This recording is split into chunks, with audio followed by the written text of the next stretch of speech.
Wish me luck.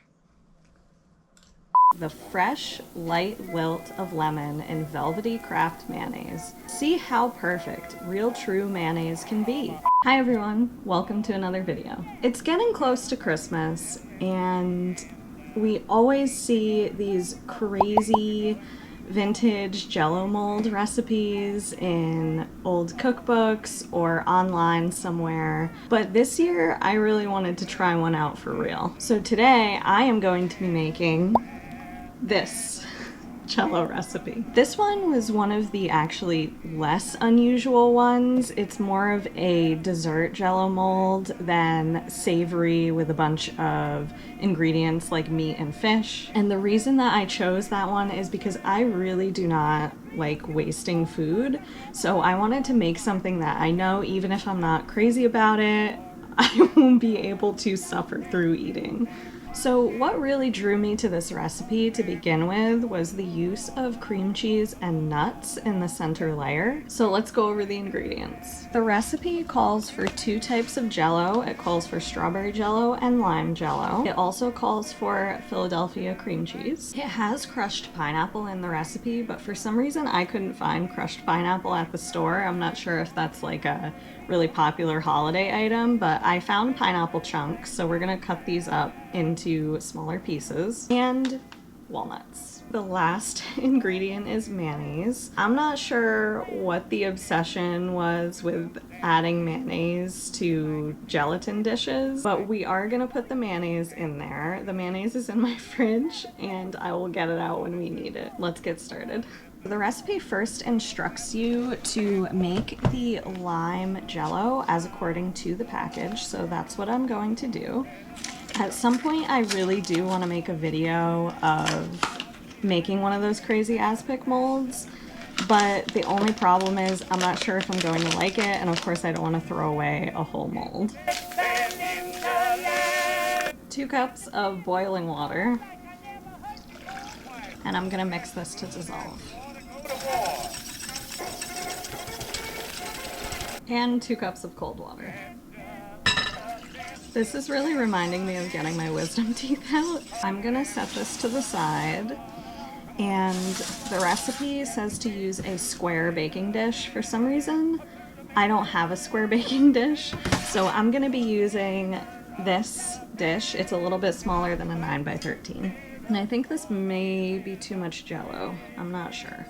So now we have to chill this until it is semi-firm and put in our crushed pineapple. So I'm gonna get this in the fridge. Okay, so while that's chilling, I am going to start cutting up my pineapple.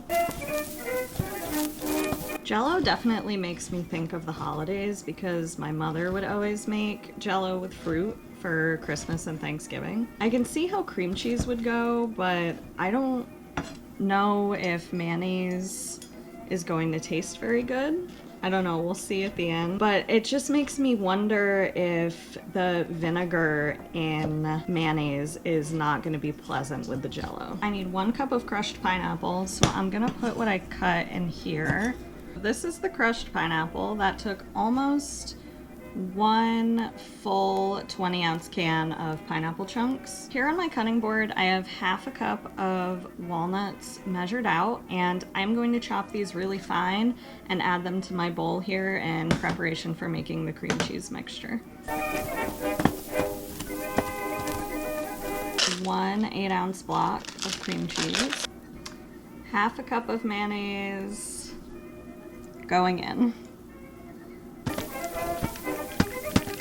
It smells a lot like mayonnaise. I'm getting nervous. Now I'm gonna fold in that 1/2 cup of chopped walnuts that we made earlier. So now I'm gonna cover this and put it in the fridge in preparation for the second layer.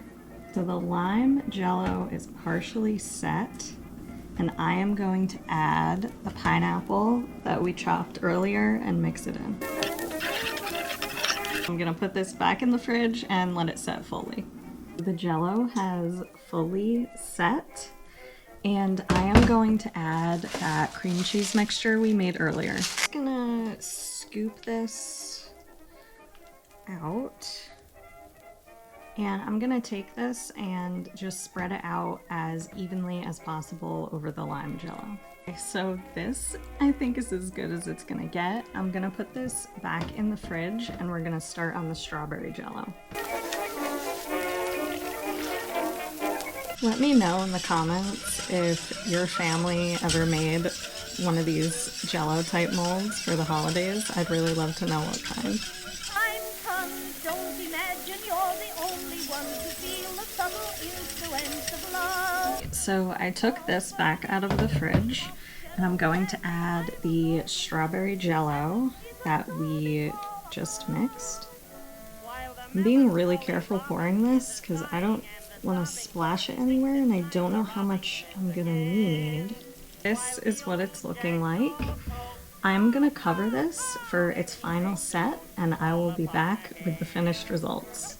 And the taste test. I personally would think something like this would go good with whipped cream, but since I guess Kraft really wanted to sell mayonnaise, they instruct to top it with mayonnaise. I'm not gonna put mayonnaise on this whole thing because I think that would be crazy. I'm gonna cut a piece out, put it on a plate, and I'll put a little bit of mayonnaise on the top. So let's cut into this and see what it looks like.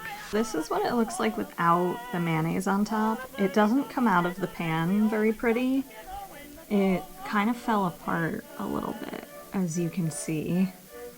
But that's what it looks like. Alright, so I'm putting the smallest amount of mayonnaise. So there's the mayonnaise. Let's do a taste test. Wish me luck.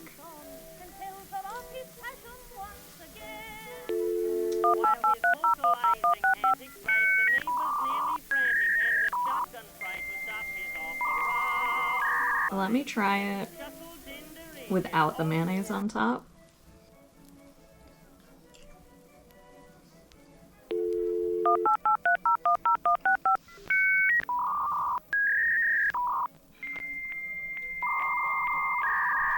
Okay, so one thing I noticed is with the mayonnaise on top, it's horrendous.